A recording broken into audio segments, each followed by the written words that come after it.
الحمد لله رب العالمين.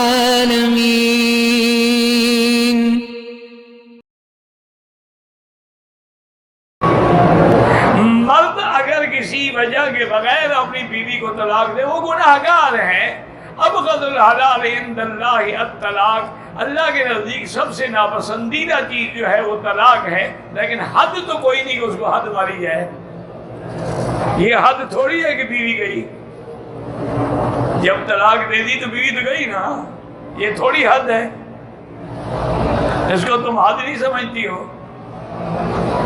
سب سے بڑی سزا ہے.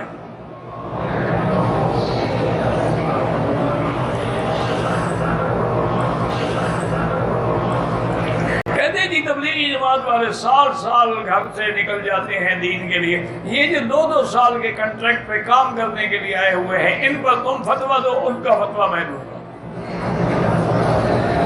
پہلے ان کی بیویوں کو چھڑاؤ، پھر ان کو ہم کہیں گے کہ ایسا نہ کرو.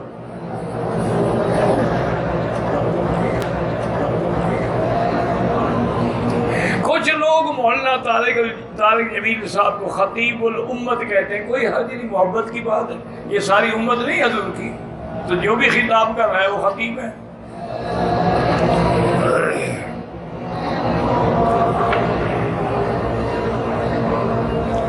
اگر کوئی آدمی خودکشی کر کے مر گیا، اس کے لیے عمرہ نہیں کر سکتے، وہ کافر تو نہیں ہے نا، گناہگار ہے.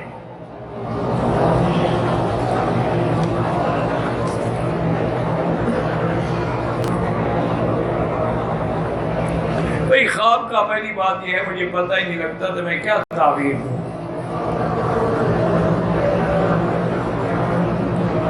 آج کل تو دنیا بڑے عجیب عجیب خواب دیکھتی ہے. بڑی پرانی بات ہے، اب نئی تو نہیں ہے.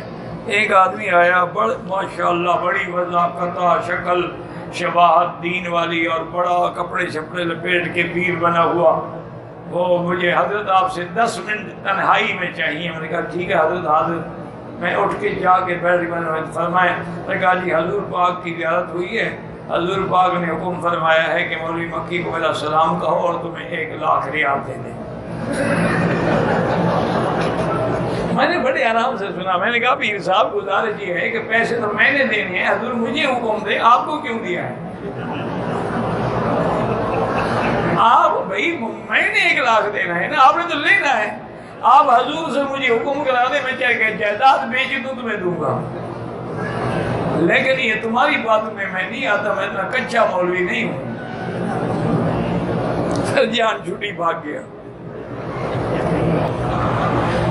کہتے نہیں مردوں اور عورتوں کا الگ الگ قبرستان بنایا جائے. مرنے کے بعد کیا خطرہ ہے؟ نہیں، زندگی میں تو خطرہ ہے، لیکن جب دونوں مر گئے تو کیا خطرہ؟ چاہے قریب قریب کا مرو، کیا کریں گے؟ اللہ کے بندے کیوں تنگ کرتے ہو؟ ایک میں بیمار ہوں، ایک تم معاف نہیں کرتے.